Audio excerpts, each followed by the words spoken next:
সৈকত, ওরা কি বলছে? কি হলো, চুপ করে আছো কেন? সুমা, তুই বলতে কি হয়েছে?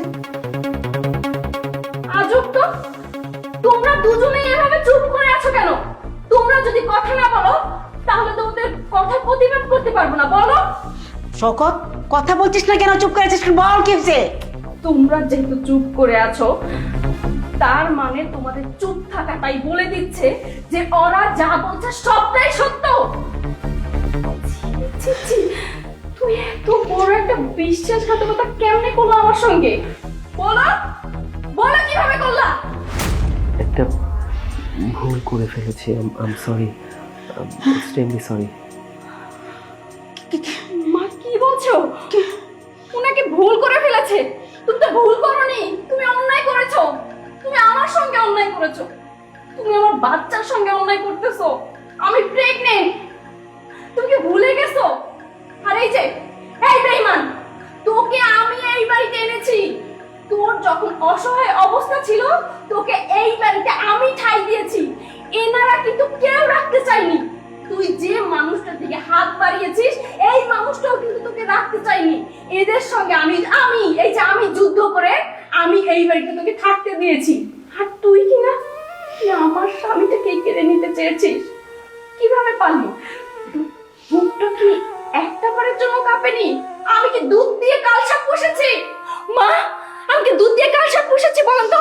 নষ্টা চরিত্রের মাইয়া, প্রথমেই ওকে আমার ভালো লাগেনি, বুঝছস? এইবার বুঝছো তো দুধ ছাপ দিয়ে কি করেছো তুমি? হ্যাঁ, কাল ছাপ পুষেছো এতদিন। উর্মি, তুই যেসব বলছিস সবই সত্যি। এর উপর একটা সত্যি আছে, সেই সত্যিটা হচ্ছে আমি সৈকতকে ভালোবাসি আর সৈকত আমাকে ভালোবাসে। লজ্জা করে না? মুখ দিয়ে কথা বলতে লজ্জা করে না? বান্ধবীর হাজবেন্ড, ওকে ভালোবাসো তুমি?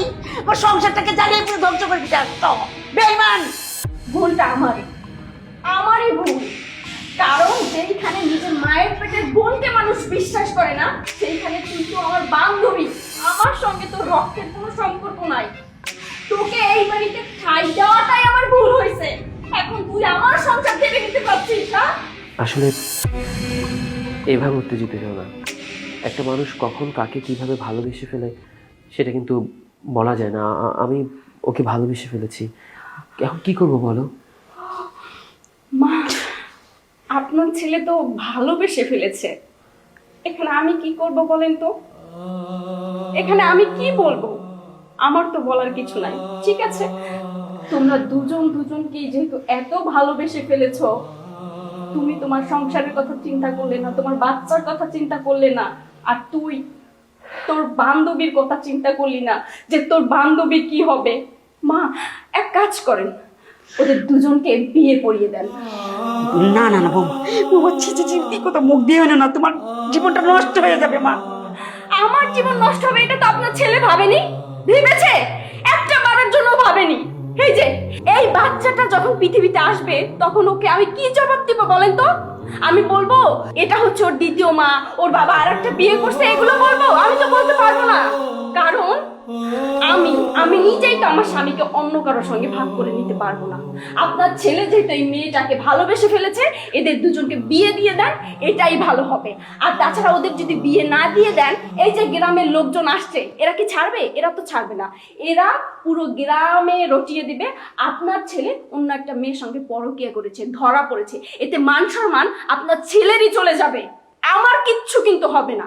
এই জন্য আপনার ছেলের ভালোর জন্য এদের দুজনকে বিয়ে দিয়ে দেন। কিন্তু বৌমা, এটা কি হয় না? এটা হতে পারে না। এটাই হতে পারে মা, আমি যে সিদ্ধান্ত নিচ্ছি এইটাই ফাইনাল মা, এইটাই হবে। বৌমা, আমি ভাবতে পারতেছি না। এই, আমার বিষয়টা আমরা বুঝে নেবো, তোমরা এখন যাও যাও।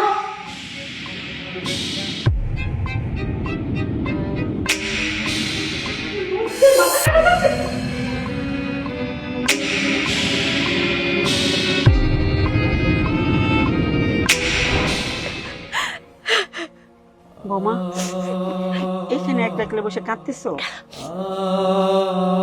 তুমি তো নিজেই তোমার কপালটারে পড়ছো।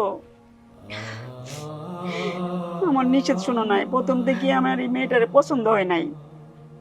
কতভাবে বললাম যে ওরে থাকার দরকার নাই। না, তোমার কাছের বান্ধবী, খুব আপন, এখানে থাকবে, মা বাবা জায়গা দেয় না, দরদ উতলায় উঠছিল তোমার।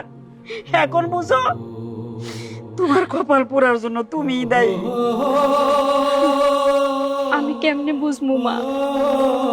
আমার আমার বেস্ট ফ্রেন্ড, যারে কিনা আমি সবচেয়ে আপন মনে করছি, সে আমার পিছে এমন ভাবে ছুরি মারবে আমি তো বুঝি নাই মা।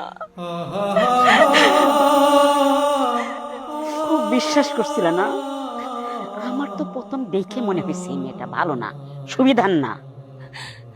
কিন্তু মা, আমি তো আপনার পোলারে বিশ্বাস করছিলাম, আমি তো ওরে ভরসা করছিলাম, আমি মনে করছি ও আমারে ভালোবাসে, ও আমার বিশ্বাস ভাঙবে না। কিন্তু আপনার পোলা এটা কি করলো? মাগো, পুরুষ মানুষকে বিশ্বাস করতে হয় না, আগুনের কাছে মন গেলে তো গলবেই, এটা তোমার জানার দরকার ছিল। হ মা, আপনি একবার ঠিক কথা কইছেন, ভুলটা আমারই ছিল। আমি নিজেই তখন দুইজনের সুযোগ করে দিছি। আমি তো বুঝি নাই আমার নিজের কপালটা আমি নিজেই পড়তেছি। এই পৃথিবীতে কাউরে বিশ্বাস করতে নাই, সেটা আমার অপমান হয়ে গেল মা। কেমনে কইরা আমার বান্ধবী আমার সংসারটারে নষ্ট করলাম মা। কত সুন্দর সাজানো গোছানো সংসার ছিল, এই যে এই বাচ্চা নিয়ে আমরা দুজনে কত স্বপ্ন দেখছি, কিন্তু এই বাচ্চা পৃথিবীতে আসার আগেই সমস্ত স্বপ্ন শেষ হয়ে গেছে মা।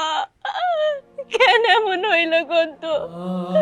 এই যে এই বাচ্চা যখন পৃথিবীতে আসবো তখন আরে কি জবাব দিব? আমি কি জবাব দিব একটু বলতে পারে? আচ্ছা বৌমা, তুমি যে ওদেরকে এখন বিয়ে করতে পাঠাইছো, তুমি কেমনে সতীনের ঘর করবা বলো তো? কেমনে করবা তুমি? আমি একটা মেয়ে হয়ে আমি তোমার কষ্ট বুঝতেছি। কেন পাঠাইছো? কেন তুমি ওদেরকে বিয়ে করতে পাঠাইছো বলো আমাকে।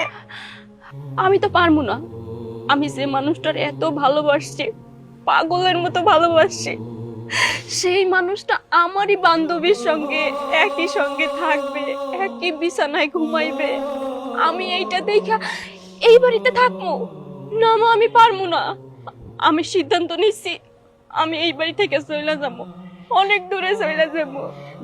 না না বৌমা, এই কথা মুখে আনো না। আমার অনেক স্বপ্ন, বিশ্বাস করো, অনেক স্বপ্ন। আমার ঘরে একটা ফুটফুটে বাচ্চা আসবে, সারাদিন ঘরের মধ্যে খেলাধুলা করবে, আমার দিদা দিদা বলে ডাকবে, আমার ঘরটা আলো আলো ভরে যাবে। মা, মা গো, তুমি এবারে ছেড়ে যাও না, আমাকে ছেড়ে যাও না মা, যাও না। মা, আমি যদি না যাই তাইলে তো ওই সতীন নিয়ে আমার সংসার করতে হইব। আর কোনো মেয়েই তো পারবে না নিজের স্বামীর ভাগ অন্য কাউরে দিতে, তাই আমিও পারবো না। মা, আপনি চিন্তা করেন কেন? আপনার পোলা যেহেতু আর একটা বিয়ে করতেছে, সেই ঘরেও তো আর একটা বাচ্চা হইবে।